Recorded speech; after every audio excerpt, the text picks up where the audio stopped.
एक हादसा जिसने पूरे देश को झकझोर दिया, वो हादसा जिसमें देश के पहले सीडीएस विपिन रावत, उनकी पत्नी और 11 जांबाजों को जान गंवानी पड़ गई। उस हादसे से जुड़ी तस्वीरें सामने आ रही है। कुन्नूर के हेलीकॉप्टर हादसे का आखिरी वीडियो भी सामने आ गया है। इस वीडियो में हादसे से पहले हिचकोले खाते हेलीकॉप्टर को देखा जा सकता है। उस हेलीकॉप्टर का ब्लैक बॉक्स भी बरामद हो गया है। आपको बता दें कि सीडीएस विपिन रावत का पार्थिव शरीर आज दिल्ली लाया जा रहा है। कल दिल्ली में ही उनका अंतिम संस्कार होगा। जनरल रावत को वेलिंगटन में भावभीनी श्रद्धांजलि दी गई, जहां पर मुख्यमंत्री स्टालिन भी पहुंचे हुए थे। उन्होंने भी अपने श्रद्धा सुमन अर्पित किए। एक बेहद दुखद खबर जिसने पूरे देश को झकझोर दिया। हमारे देश का पहला सीडीएस जनरल बिपिन रावत अब हमारे बीच नहीं है, लेकिन पूरा देश उनको नम आंखों से याद कर रहा है और विदाई दे रहा है। उनके पार्थिव शरीर को आज शाम ही दिल्ली लाया जाएगा। आपको बता दें कि यह बेहद दुखद घटना कल घटी थी। कल दोपहर के वक्त यह दुर्घटना घटी थी, जबकि उनका हेलीकॉप्टर क्रैश हो गया था। जिस हेलीकॉप्टर में 14 लोग सवार थे, जिसमें 13 लोगों की जान चली गई, उसमें हमारे सीडीएस और साथ ही साथ उनकी पत्नी मधुलिका रावत भी मौजूद थी। उनके अलावा और 11 लोगों की इस दुर्भाग्यपूर्ण दुर्घटना में जान चली गई। ये तस्वीरें आपको हम दिखा रहे हैं। एक तरफ संसद की तस्वीरें दिखा रहे हैं और दूसरी तरफ आपको हम वेलिंगटन की तस्वीरें दिखा रहे हैं, जहां पर इनके स्टालिन पहुंचे हुए हैं और उन्होंने अपने श्रद्धा सुमन, अपनी भावभीनी श्रद्धांजलि हमारे देश के पहले सीडीएस को अर्पित की। जनरल रावत को ये आखिरी सलामी है।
तो 11:48 पर हेलीकॉप्टर ने उड़ान भरी थी, जो रक्षा मंत्री की तरफ से ब्यौरा दिया गया। सुलूर एयरबेस से वेलिंगटन के लिए यह उड़ान भरी गई थी। साथ ही साथ उन्होंने बताया सीडीएस समेत इस हेलीकॉप्टर में 14 लोग सवार थे। महज 27 मिनट का यह सफर था और इसमें क्या कुछ हुआ। 12:15 पर वेलिंगटन में लैंड करना था। 12:08 पर एयरबेस की एटीसी से इस हेलीकॉप्टर का संपर्क टूट गया। लोगों ने जंगल में इस हेलीकॉप्टर को देखा। तो ये क्रमबद्ध आपको हम दिखा रहे हैं कि देखिए क्या हुआ। जब उड़ान भरी सुबह 11:48 पर इस हेलीकॉप्टर ने उड़ान भरी थी, जिसके बाद दोपहर 12:15 बजे इसे लैंड करना था, लेकिन 12:08 पर संपर्क एटीसी से टूट गया और उसके बाद ये दुखद खबर पूरे देश के सामने आई कि ये हेलीकॉप्टर जिसमें सीडीएस सवार थे, उनके अलावा और 13 लोग सवार थे, एक दुर्घटना के शिकार हो गए। मंजीत नेगी हमारे संवाददाता हमारे साथ जुड़ गए हैं। मंजीत, देखिए, जो ब्यौरा आज रक्षा मंत्री ने दिया वो तो हम दिखा ही रहे हैं, बता रहे हैं, लेकिन अब ब्लैक बॉक्स भी इसका मिल गया है और हम उम्मीद करेंगे कि इससे और हमें जानकारी मिलने में मदद मिलेगी। बिल्कुल, हवाई दुर्घटना में ब्लैक बॉक्स का अहम रोल होता है श्वेता, और इसीलिए ब्लैक बॉक्स मिलने के बाद उम्मीद की जा रही है कि जो ट्राई सर्विस इंक्वायरी ऑर्डर की गई है एयर मार्शल मानविंदर सिंह, जो कि एयरफोर्स के ट्रेनिंग कमांड के प्रमुख हैं, उनके नेतृत्व में, जैसा कि रक्षा मंत्री ने संसद में जानकारी दी, लोकसभा और राज्यसभा में, कि एक ट्राई सर्विस तीनों सेनाओं की तरफ से एयर मार्शल मानविंदर सिंह वो इंक्वायरी को हेड करेंगे और उनकी रिपोर्ट के बाद चीज़ें सामने आएंगी कि इस जो दुर्घटना हुई हेलीकॉप्टर की मुश्किल से 10 से 15 मिनट के अंदर, उसमें क्या ऐसे कारण रहे जिसकी वजह से ये दुर्घटना हुई है। और अब जहां तक दुर्घटना के बाद आगे के हालात हैं उसको लेकर तैयारी की जा रही है। उन्हें पूरे सैन्य सम्मान के साथ अंतिम विदाई देने की तैयारी है। वेलिंगटन में उनको सैनिक सम्मान दिया गया और यहाँ दिल्ली, जहाँ पर मैं मौजूद हूँ, उनका 3 कामराज मार्ग का जो सरकारी आवास है, यहाँ पर भी गहमा गहमी है। शाम को दिल्ली उनका पार्थिव शरीर, उनकी पत्नी मधुलिका रावत और उनके तमाम जो उनका जो स्टाफ था, वो पालम एयरबेस पर पहुंचने की बात की जा रही है। शाम को 5 बजे के आसपास पालम एयरबेस पर उनका पार्थिव शरीर पहुंचेगा। रात को उसको वहां मिलिट्री हॉस्पिटल में ही रखा जाएगा और कल सुबह 11 बजे इस 3 कामराज मार्ग पर उनकी पत्नी का पार्थिव शरीर लोगों के अंतिम दर्शन के लिए रखा जाएगा। 11 बजे से लेकर 2 बजे तक यहाँ पर लोग, प्रधानमंत्री समेत रक्षा मंत्री, तमाम लोग यहाँ पर आकर श्रद्धांजलि उनको देंगे और उसके बाद शाम को 4 बजे धौला कुआं, जो मिलिट्री बरार स्क्वायर, जहाँ पर सैनिकों का अंतिम संस्कार होता है, वहां पर कार्यक्रम होगा। बिल्कुल, मंजीत आप बने रहे हमारे साथ। प्रमोद माधव हमारे साथ क्रैश साइट से जुड़ रहे हैं, उस जगह से जहां पर ये दुखद दुर्घटना घटी। माधव, ये बताइए, उस इलाके के बारे में थोड़ा बहुत मैं भी जानती हूं क्योंकि मैं वहां पर गई हूं और अक्सर मैंने वहां पर देखा कि अगर आप सड़कों पर भी आप थोड़ी दूर चले तो आपको खुद पता नहीं कि कब घना कोहरा आपको घेर लेता है और कब वो हट जाता है, आप थोड़ी देर के लिए खो से जाते हैं। लेकिन ये जो दुर्घटना है, इसके बारे में बार बार यही कहा जा रहा है कि जो कोई भी इसे उड़ा रहा था, MI-17 को उड़ा रहा था, जाहिर सी बात है वो बहुत ही प्रशिक्षित पायलट होते हैं। उसके बावजूद इस इलाके में किस तरह से ये दुर्घटना घटी होगी, अभी भी ये बड़ा सवाल। जी हाँ, वही तो एक वेरी इंपॉर्टेंट क्वेश्चन है ये। लेकिन जैसे आप देख सकते हैं, ये यहाँ के ट्री प्लांटेशन भी बहुत ही स्लोपी है और यहाँ से 100 मीटर की वहां पे एक क्रैश साइट है हमारा। तो उसके पीछे जो लोकेशन है वो पूरा एक वैली है। एंड लोकल्स यहाँ से बोल रहे हैं कि जब सूलूर से हेलीकॉप्टर सोटी होगा, जब they will start from that side, और इस जंक्शन में उनको इधर लेफ्ट या राइट लेना होगा। और हमारे लेफ्ट साइड वहां पे एक हिल है, उसको देख लेके उस हिल की साइज जैसा ही, like the helicopter actually flies because they need such kind of like ground clearance at the spot. वो वही तो जब यहाँ पे मिस्ट आ जाएगा तो you will not have any sort of visibility. वही तो बहुत that's what they claim yesterday also is पूरा जगह पर पूरा का मिस्टी था. Even 3 feet के you could not see anyone. That was the visibility level at that point. लेकिन यहाँ पर बीच में ही आपसे जानना चाहेंगे कि वेदर फोरकास्ट के बारे में भी पहले से ही पता होता है. अगर वाकई वेदर इतना खराब था, मिस्ट बार बार वहां पर आ रहा था और इससे परेशानी हो सकती थी, फिर तो ये हेलीकॉप्टर को उड़ान ही नहीं भरनी चाहिए थी. Couldn't find anything. और जैसे आपने बोला था, all these pilots who are at Sulur are extremely well trained. They are all weather pilots. They know the this topography and everything as well. उसी अभी वो black box भी मिला है and अभी we are expecting all answers, all questions to be answered soon. बिल्कुल. अगर आप मुझे सुन पा रहे हैं माधव, आपसे ये जानना चाहेंगे, जैसा कि आपने भी बताया और मैं भी कह रही हूं कि वहां पर कभी भी मिस्ट, कभी भी फॉग वहां पर आ जाता है और एकदम से कुछ पता नहीं चलता है थोड़ी देर के लिए.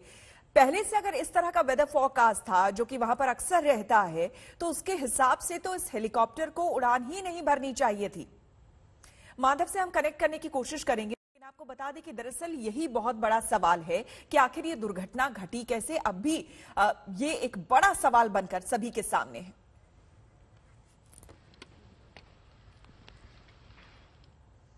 रक्षा मंत्री राजनाथ सिंह ने हादसे को लेकर आज संसद में दोनों सदनों में बयान दिया है और घटना की पूरी जानकारी देश को दी है. लोकसभा में उन्होंने क्या कहा, सुनाते हैं. आज मैं बड़े दुख और भारी मन से 8 दिसंबर 2021 की दोपहर में हुई मिलिट्री हेलीकॉप्टर, जिसमें भारत के प्रथम chief of defence staff general Bipin Rawat, उनकी धर्मपत्नी एवं 12 अन्य सवार थे, की दुर्घटना के दुर्भाग्यपूर्ण समाचार से अवगत कराने के लिए आप सबके बीच खड़ा हुआ हूं। General Bipin Rawat defence services staff college Wellington के स्टूडेंट ऑफिसर से इंटरेक्ट करने के लिए अपने एक शेड्यूल्ड विजिट पर थे। एयरफोर्स के Mi-17V5 हेलीकॉप्टर ने कल 11:48 पर सुलूर एयरबेस से अपनी उड़ान भरी, जिसे 12:15 पर वेलिंगटन में लैंड करना था। सुलूर एयरबेस के एयर ट्रैफिक कंट्रोल ने लगभग 12:08 पर हेलीकॉप्टर से अपना कांटेक्ट खो दिया। बाद में कुनूर के पास जंगल में कुछ स्थानीय लोगों ने आग लगी हुई देखी।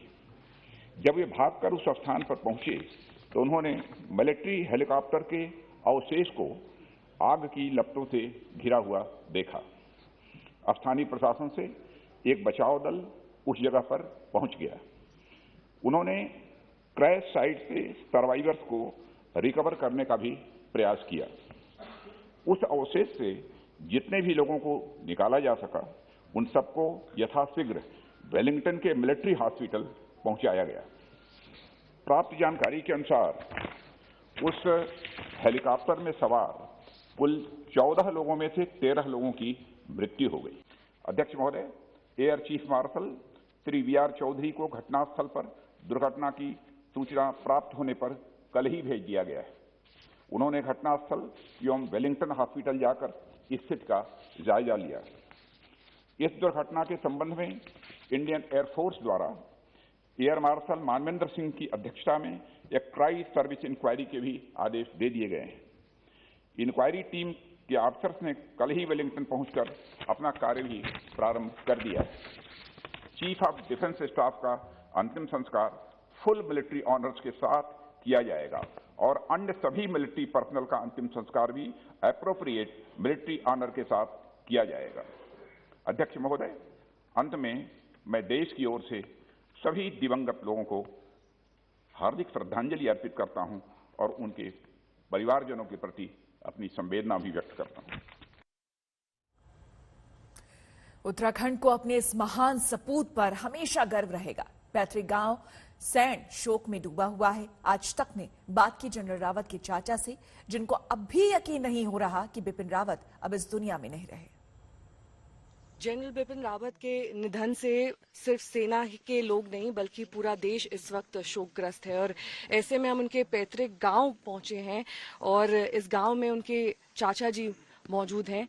भरत सिंह रावत जी, बहुत बहुत स्वागत है आपका आज तक पर। आपको कल ये खबर मिली होगी, लेकिन आपसे यही जानना चाहेंगे कि किस तरीके से बिपिन रावत इस गांव से जुड़े रहे, कितना वक्त यहाँ बीता, क्या कुछ यादें हैं आपकी? हाँ, 2018 में आए थे वो, और तब 3-4 घंटे रहे यहाँ पर। उसके बाद रात को लैंसडाउन में रहे। तब इन्होंने यहाँ पर मकान बनाने के लिए कहा था अपने लिए, बगल में इधर। और यहाँ पर कहा था कि मैं आता रहूँगा, जाता रहूँगा, सबको प्लान जो यहाँ से बाहर बसे हुए हैं सबको वापस लाऊंगा और गांव का विकास करेंगे। तब उन्होंने उस दिन सड़क के लिए भी चिट्ठी लिखी थी यहीं पर, और गांव में प्लांटेशन के लिए था उनका, फलदार पेड़ लगाएंगे और तब जाके गांव का विकास होगा और सबको वापस लाएंगे। हाँ, जो प्लान कर गया। ये जो घर आपके ठीक पीछे है, यहाँ पर भी रहे हैं, यहाँ पर भी बचपन भी पहले हाँ कभी कभी आते थे ना, छुट्टी पढ़ते थे, भाई साहब के साथ ही रहते थे वो। लक्ष्मण सिंह रावत। हाँ, कहाँ वो घर था उनका? यही तो है, यही वाला घर। ये पैतृक घर ये पैतृक है। यहाँ पर कितने वर्ष गुजारे उन्होंने? किसने? बिपिन तो यहाँ रहा नहीं, कभी कभी आया वो। कभी कभी आता है। और शिक्षा कहाँ पर हासिल करी? देहरादून में। देहरादून में शिक्षा हासिल करी, उसके बाद सेना से जुड़ गए। हाँ। और आपसे आखिरी भेंट 2018 में हुई थी। हाँ। अब आप दिल्ली आज जाने वाले हैं? मैं दिल्ली जा रहा हूँ। क्या सूचना है दिल्ली के कार्यक्रम के बारे में? हेलीकॉप्टर में सवार थे, उसे दुनिया के सबसे एडवांस हेलीकॉप्टर में से एक माना जाता है, जिसका इस्तेमाल वीवीआईपी भी करते थे। MI-17 V5 हेलीकॉप्टर की क्या है खासियत, आइए देखते हैं।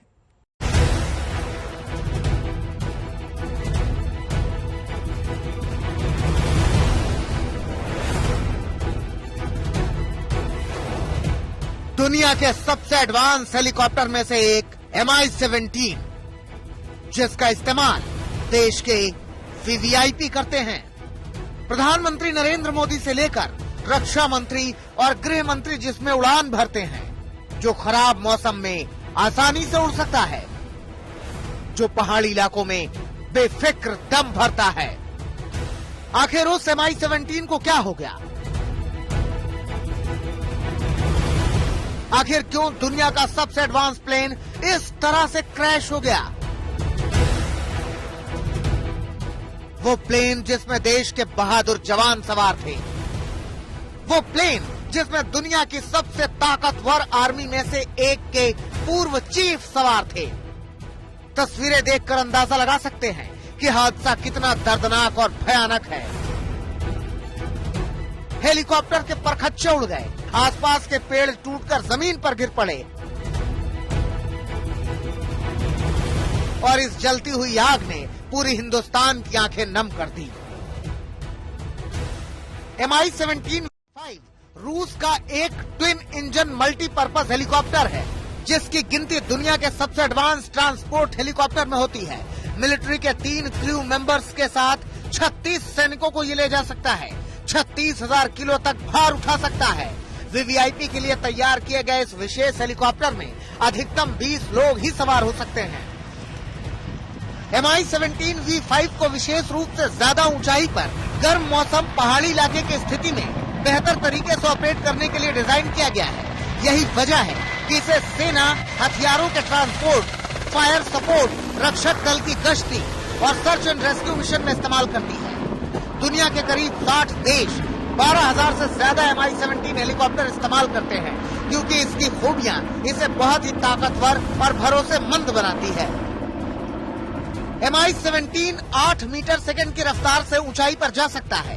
हेलीकॉप्टर की अधिकतम गति और क्रूज की गति 250 किलोमीटर प्रति घंटा और 225 किलोमीटर प्रति घंटा है। हेलीकॉप्टर की रेंज 465 किलोमीटर है और सर्विस सीलिंग 6,000 मीटर है। यह हेलीकॉप्टर ऐसी तकनीक से लैस है जिससे रात में भी आसानी से कार्रवाई की जा सकती है। हेलीकॉप्टर कई तरह के हथियारों से भी लैस है। शतर 5 missiles, S-8 rocket, 123 mm machine gun, PKT machine guns के साथ साथ इसमें 8 फायरिंग पोस्ट भी हैं। MI हेलीकॉप्टर न केवल सुरक्षित है, बल्कि दुश्मनों के छक्के छुड़ाने में भी माहिर माना जाता है। 1999 में करगिल युद्ध के दौरान भारतीय सेना ने इसका इस्तेमाल टाइगर हिल्स और तोलनिंग की ऊंची चोटियों पर कब्जे के लिए किया था। ऑपरेशन सागर में MI-17 ने पाकिस्तान के छक्के छुड़ा दिए थे। पाकिस्तानी सेना के ठिकानों पर पहले वायुसेना के विमानों ने बम बरसाए। इसके बाद MI-17 एक्शन में आए। 3 दिनों तक MI-17 के रॉकेट से हमला किया गया और भारतीय सेना ने पाकिस्तान को हिंदुस्तान की जमीन से वापस भेजने को मजबूर कर दिया। आज तक ब्यूरो।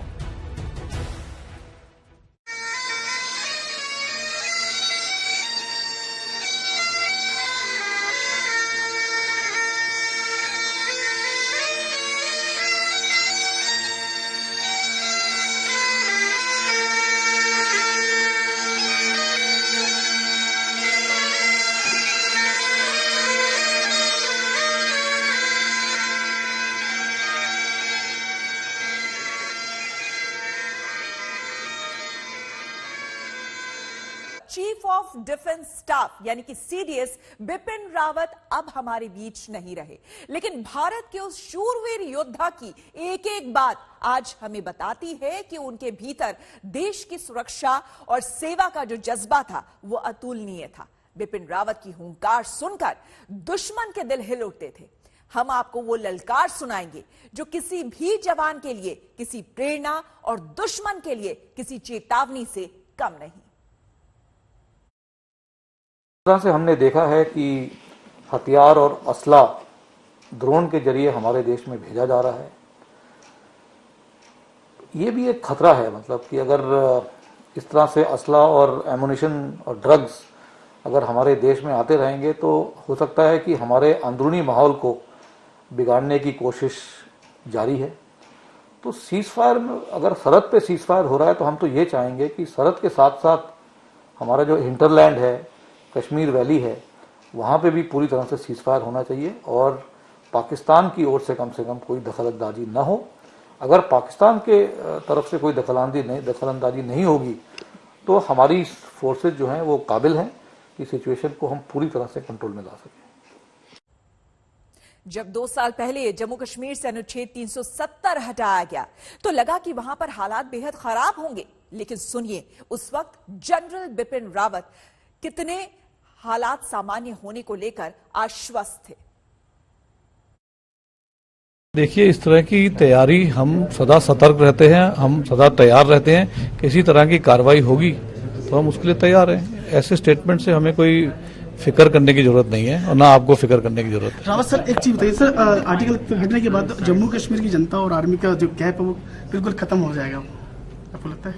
क्यों खत्म हो जाएगा? हम जनता के साथ रहेंगे, पहले भी रहते थे, बल्कि हमारा जो मेल मिलाप जनता के साथ 70 और 80 के दशक में था वो आप वहाँ पे जानकारी से जाइए, वहाँ पता करिए किस तरह का हमारा मेल मिलाप था वहाँ के आवाम के साथ। हम उस समय भी वहाँ पे तैनात थे, बड़े अच्छी तरह से हमारी आवाम के साथ मेल मिलाप हमारा रहता था और उस तरह का मेल मिलाप दोबारा अगर होना शुरू हो गया तो बहुत अच्छा रहेगा। उस समय हम बगैर बंदूक के मिलते थे, अगर हम दोबारा बगैर बंदूक के मिल सकते हैं, अगर सब चीज़ वहाँ सही तरीके से रहा तो हम यही चाहते हैं। ठीक है, थैंक यू। कश्मीर में पाकिस्तान लगातार हिमाकत कर रहा है, लेकिन जनरल बिपिन रावत ने बार बार पाकिस्तान को आगाह किया था कि बस अब और नहीं। Any threat develop along the northern borders, Pakistan could take advantage of that and create some trouble for us on the northern borders, and therefore we have taken adequate precautions to ensure that any such misadventure by Pakistan is thwarted and they are not able to succeed in their mission, but in fact they may suffer heavy losses should they attempt any misadventure.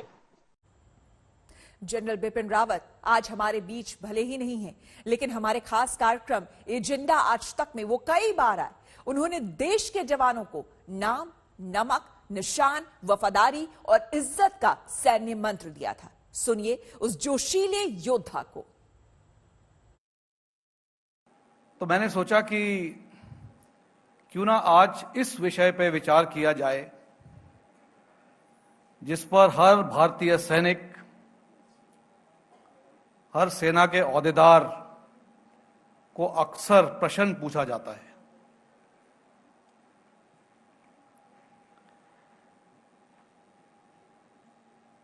और जो प्रश्न हमें अक्सर पूछा जाता है वो होता है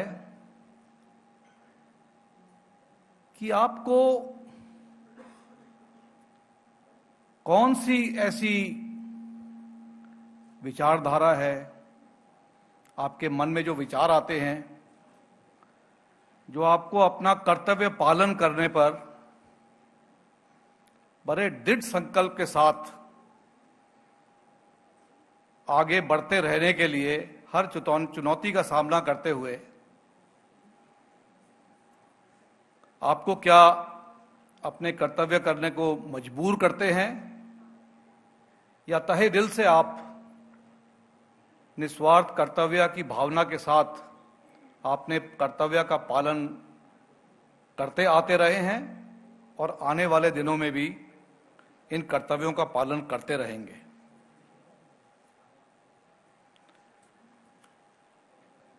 कोई भी नौजवान जब अपनी प्रशिक्षण के लिए अपने ट्रेनिंग सेंटर में जाता है रिक्रूट बनकर, बाद में भारतीय सेना में तैनात होने के लिए, या कोई नौजवान हमारे प्री कमीशन ट्रेनिंग में दाखिल हासिल करता है भारतीय सेना में ऑफिसर का ओहदा प्राप्त करने के लिए, तो उसके मन में किस तरह की विचार, किस तरह की भावनाएं पैदा की जाती हैं, किस तरह के विचार उसके इंस्ट्रक्टर, उसके प्रशिक्षक उसको ध्यान देने में बार बार उसके दिमाग में ये गढ़ते रहते हैं कि ये विचारधारा सदा आप अपने साथ लेकर चलेंगे। और इस विचारधारा को मैं सिर्फ 5 शब्दों में दोहराना चाहूंगा, और वो है, हर एक जवान को ये सिखलाई दी जाती है कि आप जिस भी कार्य को करने जा रहे हैं, आपने इन 5 शब्दों को ध्यान में रखना है, और वो है नाम, नमक, निशान, वफादारी और इज्जत।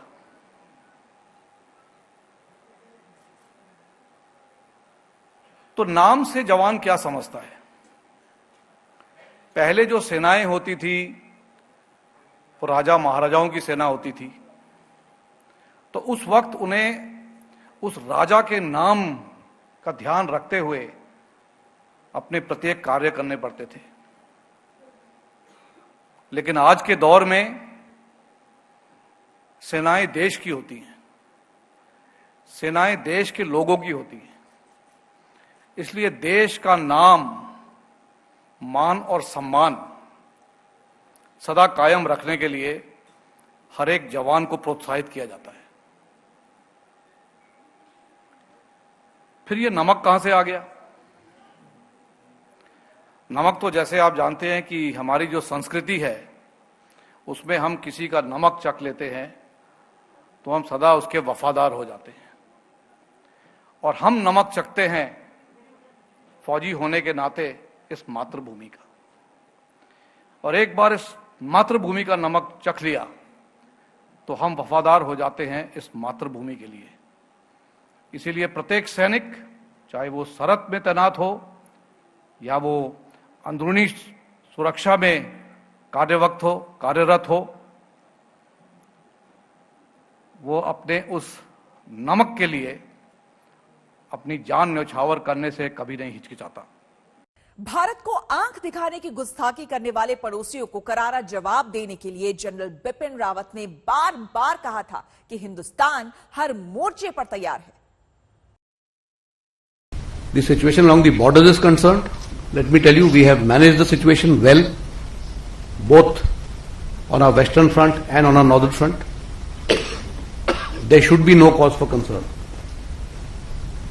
As far as the internal security situation is concerned, you all are all well aware. We are gradually moving forward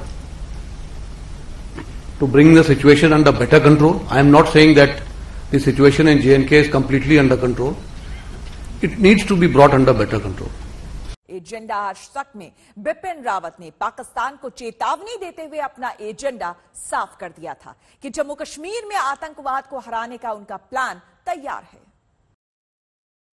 वो double century, not out century जो मारी है भारतीय सेना ने, साथ में सीआरपीएफ, जम्मू कश्मीर पुलिस, सबको श्रेय जाता है, लेकिन वो आपके नेतृत्व में संभव हुआ है। ऑपरेशन ऑल आउट जो लगातार जारी है।